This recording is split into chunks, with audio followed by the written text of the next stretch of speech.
This is Bone Chillers to disturb your dreams. Dare to join us?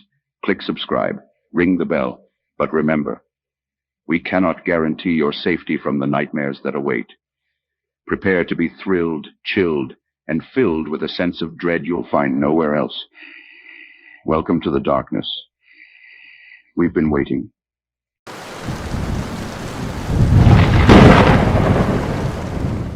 The Harringtons, in the heart of a quaint, picturesque town where the seasons painted the landscapes with masterful precision, there dwelled a family whose lineage was as old as the town itself. The Harringtons were a name synonymous with respect and dignity, holding a legacy that was as pristine as the gentle snow that capped the surrounding hills in winter. However, beneath this veneer of perfection, a chilling narrative was about to unfold, one that would question the very essence of innocence and the darkness that lurks within. At the center of this tale was young Evelyn Harrington, a child of no more than 8 years, whose angelic appearance belied a malevolence that was as profound as it was inexplicable. With her porcelain skin, deep penetrating eyes, and a smile that danced between innocence and something far more sinister, Evelyn was both adored and feared. The townsfolk whispered of strange occurrences that seemed to orbit around the young girl, tales of pets that vanished without a trace, and of inexplicable accidents that befell those who crossed her path. Yet these murmurs were quickly hushed, dismissed as the idle gossip of overactive imaginations, for who could believe that such darkness could reside in a child? It was upon a particularly crisp autumn evening when the truth began to claw its way to the surface. The Harringtons had invited their closest friends and family to their ancestral home for a celebration. Laughter and music filled the air, casting a spell of joviality over the guests. Yet, amidst this cheer, there was one who moved with a disquieting grace, her eyes alight with an unspoken knowledge. Evelyn, ever the perfect hostess, charmed and beguiled, yet those who looked closely enough could see the shadows that flickered behind her gaze. It was during this fete that the veil of innocence began to unravel, as the child engaged in a game of hide-and-seek that would reveal the horrifying truth. As the night grew deep and the house became a labyrinth of shadows, Evelyn's laughter echoed through the halls, a sound that seemed to chill the very air. One by one, the guests found themselves ensnared in the child's game, their laughter turning to screams that went unheard beyond the ancient walls of the Harrington estate. When dawn broke, the house lay in an eerie silence, its corridors and chambers untouched by the warmth of the sun. The guests were found, each in a state of terror that was frozen upon their faces, a testament to the horrors they had witnessed. At the heart of this scene of dread was Evelyn, her innocence now a shattered illusion, revealing the darkness that had taken root within her soul. The town was gripped by a fear that was as palpable as the fog that rolled in from the hills, a fear of the evil that had been birthed within their midst. Whispers of cursed bloodlines and inherited malevolence began to circulate, painting the Harrington name with a brush of suspicion and dread. As the investigation into the events of that fateful night unfolded, it became clear that the horror that had befallen the guests was no mere accident, but the result of a malevolence that defied explanation. Evelyn, with her childlike demeanor, had woven a tapestry of terror that ensnared all who came into her orbit, a malevolence that seemed to be as much a part of her as her own shadow. The Harrington family, once pillars of the community, now found themselves isolated, their legacy tainted by the darkness that had emerged from within their own bloodline. The question of nature versus nurture became a haunting refrain, as the town grappled with the realization that evil could manifest in the most innocent of vessels.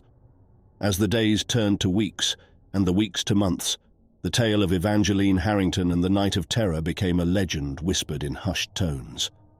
The family home, once a symbol of heritage and pride, now stood as a monument to the chilling truth that lurked within the human soul, a reminder of the potential for darkness that resides within us all. In the end, the story of the malevolent child served as a macabre cautionary tale, a narrative that explored the terror of inherited evil and the unsettling reality that innocence is not immune to the shadows that dwell within. The tale of Evelyn Harrington and the legacy of the Harrington family became a dark chapter in the history of the town, a chapter that would never be forgotten, a story that would forever echo with the laughter of a child that was anything but innocent.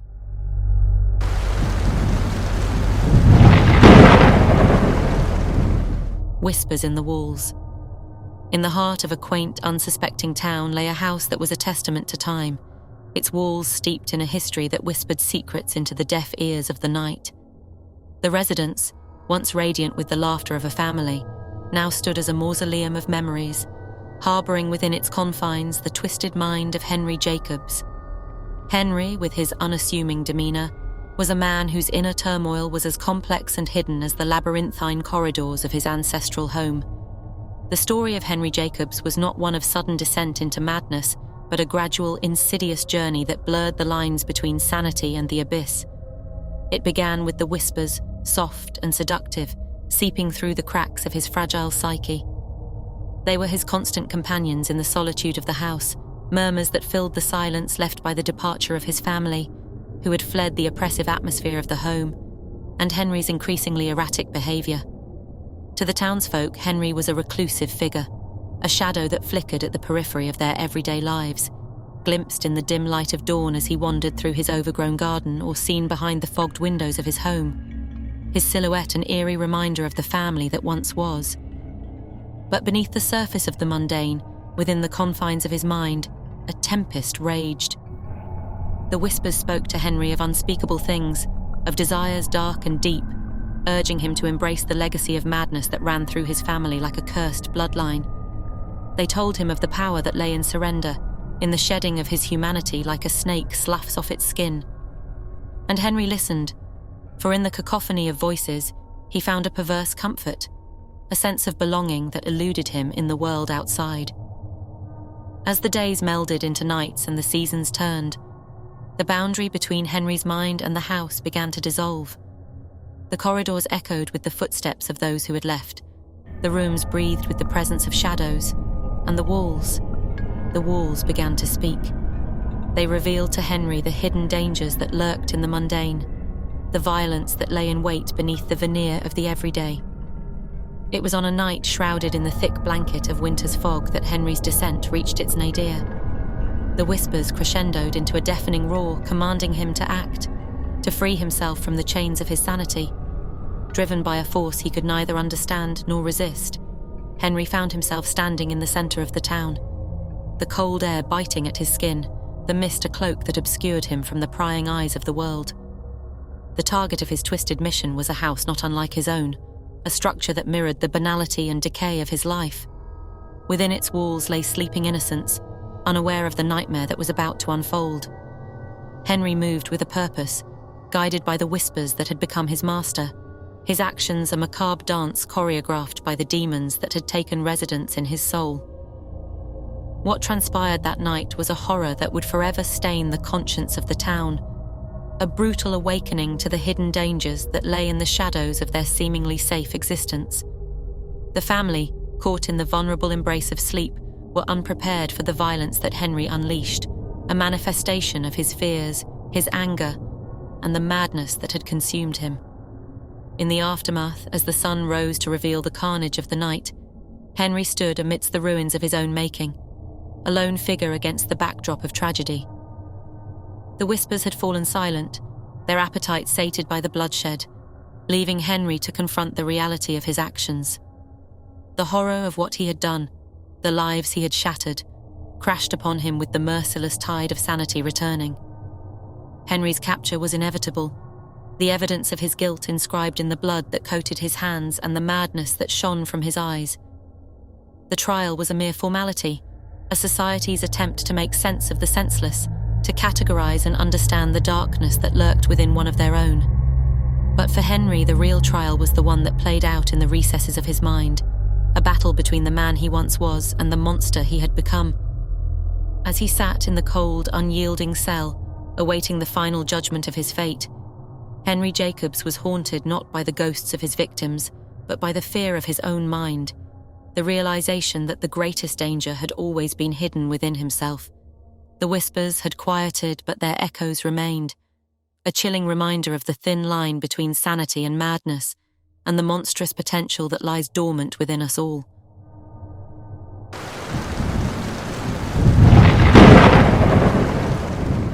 The Unseen Hand. In the small, picturesque town of Mercy Falls, nestled between the embrace of ancient forests and the whisper of a serene river, the air was thick with the scent of coming rain and unspoken fears. The town, known for its devout community and century-old church, was about to face an unseen terror that would challenge the very foundations of its beliefs. Father Michael Andrews, a young priest with a deep, unwavering faith, had just been assigned to Mercy Falls. His arrival coincided with strange occurrences that had begun to unsettle the town. Livestock found mutilated, inexplicable shadows flitting through the woods, and an oppressive heaviness that seemed to suffocate the town at night. It was as if an ancient evil had awoken, seething with a malevolence that sought entry into the world of the living. The epicenter of these disturbances was the Harper household, where their only child, Elizabeth, a girl of merely 14, had begun to exhibit inexplicable and terrifying changes. Once a bright and joyful spirit, she had become withdrawn, her once sparkling eyes now hollow and devoid of life. Whispers of possession began to circulate, a concept so alien and feared by the tight-knit community. Father Michael, though initially skeptical, could not ignore the pleas of the Harpers. Upon his first visit, the air in Elizabeth's room was palpably thick, charged with a malevolence that seemed to claw at the very essence of his faith. The girl, or the entity that had claimed her, spoke in languages dead for centuries, her voice a grotesque chorus of many. It was a manifestation of pure evil, a being that defied all logic and understanding, challenging the very core of Michael's beliefs. The battle that ensued was not just against the demonic force that had taken Elizabeth, but against the rising tide of fear and despair that threatened to engulf the town. Father Michael, alongside Father Thomas, a seasoned exorcist brought in from the Vatican, embarked on a grueling journey into the heart of darkness. The exorcism, a harrowing ordeal that spanned days, was a testament to the resilience of faith in the face of abject terror. Each invocation, each prayer was met with violent opposition. The entity, cunning and relentless, sought to exploit their deepest fears, to fracture their resolve. It spoke of atrocities, of the hidden darkness within every soul, attempting to sow doubt and discord. But amidst the cacophony of evil, Father Michael's voice remained unwavering, a beacon of light piercing through the suffocating darkness. The climax of their battle was a maelstrom of spiritual energy, where the boundaries between worlds thinned to a mere veil. Father Michael, his faith tested like never before, stood at the brink of despair. It was in this moment of utter darkness that he found his strength, not from the scriptures or his training, but from a deep, unyielding belief in the inherent goodness within all creation. With a final, desperate plea, not just to the divine but to the flickering spark of humanity he hoped still resided within Elizabeth, he commanded the entity to depart. The room, once a vortex of malevolent energy, fell silent. Elizabeth, her body limp and battered from the ordeal, lay quiet. The entity, its presence no longer suffocating the air, had been vanquished. In the aftermath, the town of Mercy Falls slowly returned to normalcy, the shadows receding back into the forgotten corners of the world. Father Michael, forever changed by the ordeal, remained in the town, a guardian against the darkness that lurks at the edges of faith and reason.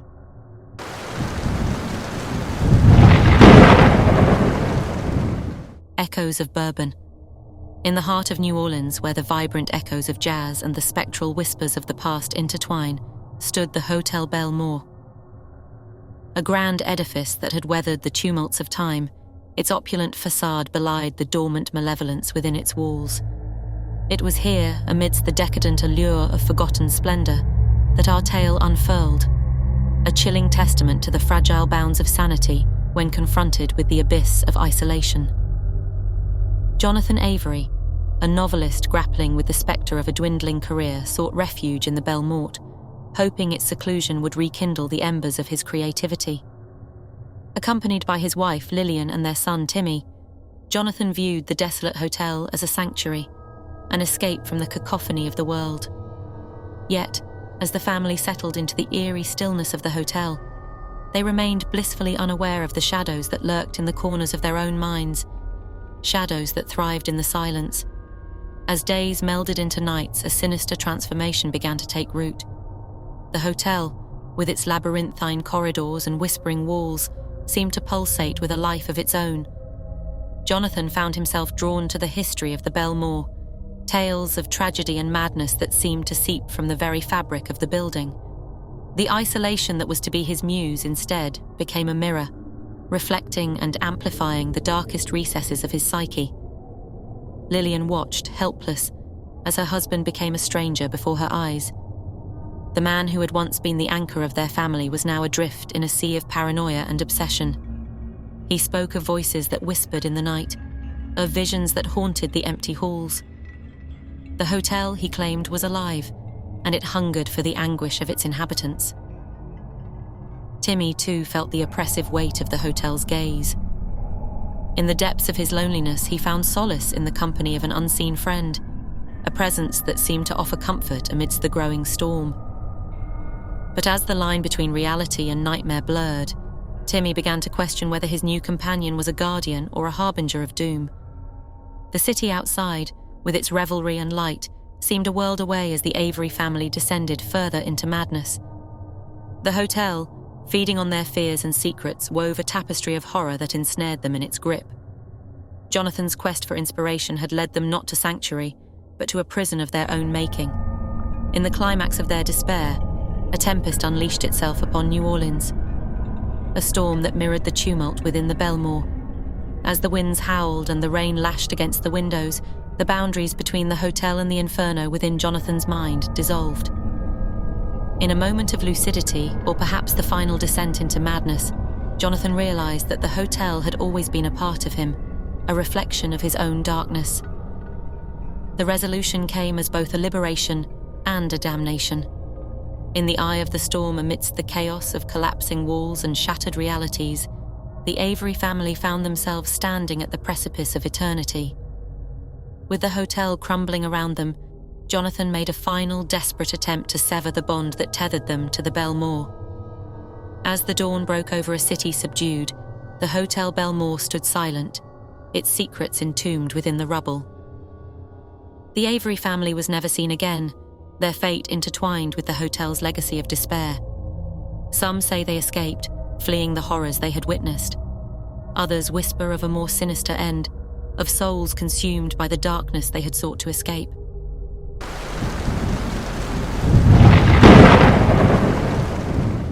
The thorns of Evermore. In the shadowed heart of an ancient forest where the moonlight seldom touched the earth and the air hummed with whispers of the past, there lay a castle. Forgotten by time, ensnared in thorns, it held within its stone embrace a tale of twisted love and dark desires, a tale that began with a girl named Elara. Elara was not the kind of maiden you might expect to find in the gilded pages of a storybook. She was wild, with eyes that mirrored the tempestuous sky before a storm and hair as dark as raven wings. The villagers spoke of her in hushed tones, not out of fear, but a deep-seated unease. They said she was touched by the forest, that she communed with the shadows and danced with the spirits that roamed the woods. It was on the night of her 16th birthday, beneath a blood-red moon, that the beast came for her. He was a creature of nightmare, cloaked in darkness, with eyes that burned like coals. He spoke of a curse and a promise, of a love that could shatter the chains of his eternal torment. In his voice there was a melody so sweet, so seductive, it wound its way around Elara's heart, pulling her toward him. The villagers whispered of the beast, how he had once been a prince, cursed for his cruelty and doomed to roam the night in search of the one who could break his spell. But Elara saw beyond the tales of horror. To the soul trapped within the beast, she followed him into the thicket, through the labyrinth of thorns that tore at her flesh, staining her skin with blood.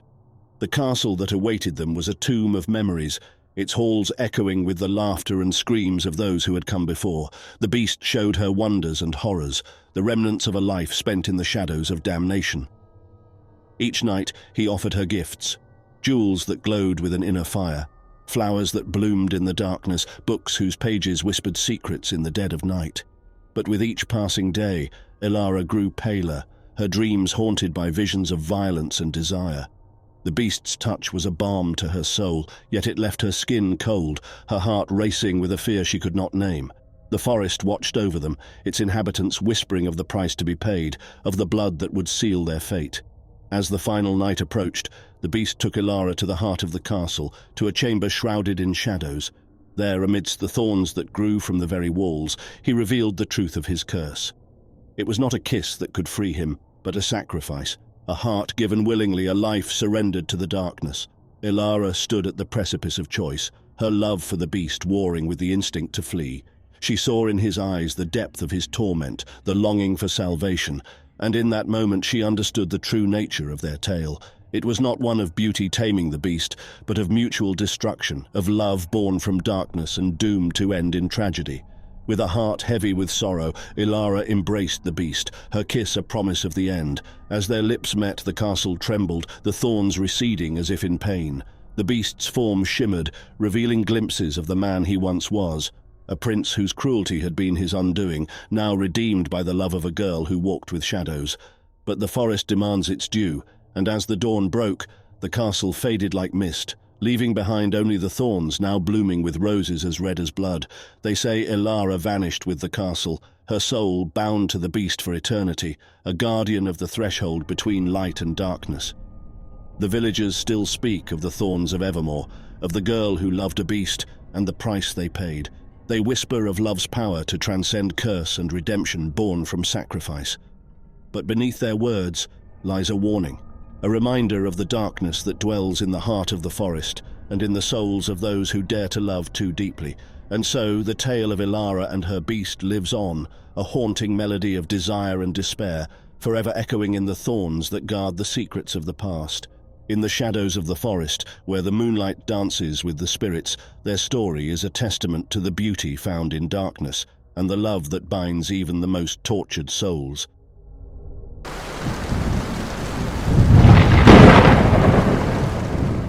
Thank you for watching, and remember, the darkness awaits. Until our paths cross again, stay fearful and stay subscribed.